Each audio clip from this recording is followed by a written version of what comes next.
મારું નામ રામભાઈ વાઢેર, હું લોઢવા ગામનો રહેવાસી છું। લોઢવા એટલે લોમેશ ઋષિનું ગામ, જે સ્કંદ પુરાણમાં એનો ઇતિહાસ આજે જાગૃત છે। એવા લોમેશ્વરની સ્થાપન અહીં થયેલું છે। આ લોઢવા ગામની અંદર જે હોલી મહોત્સવ આવે છે એ ખૂબ આનંદથી ઉજવીએ છીએ। આજના પ્રસંગે અમે હોલી પ્રાગટ્ય પછી ગામ લોકો એમના બાળકોની વાડ કાઢે છે। સાથે 12 વાગે ગામના લોકો યુવાનો બધા ભેગા થઈ અને ટપા મંડળી કીર્તન કરે છે। સવારે 4 વાગ્યા સુધી રામ મંદિરના ભક્તો તેમજ ગામના દરેક ગ્રામજનો મળી અને ટપા કીર્તન કરે છે।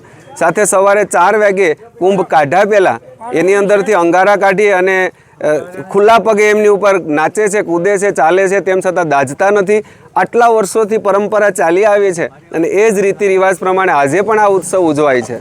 સવારે કુંભ કાઢી અને એની અંદરથી સર્વ લોકો પ્રસાદી લે છે।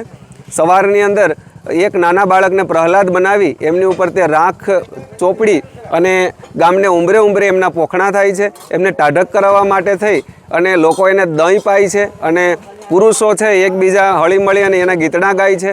આવો ઉત્સવ અને ધૂળેટી મહોત્સવ પણ અમે એવો આનંદથી ઉજવીએ છીએ। એમ આ લોઢવા ગામ રળિયામણું લાગે છે।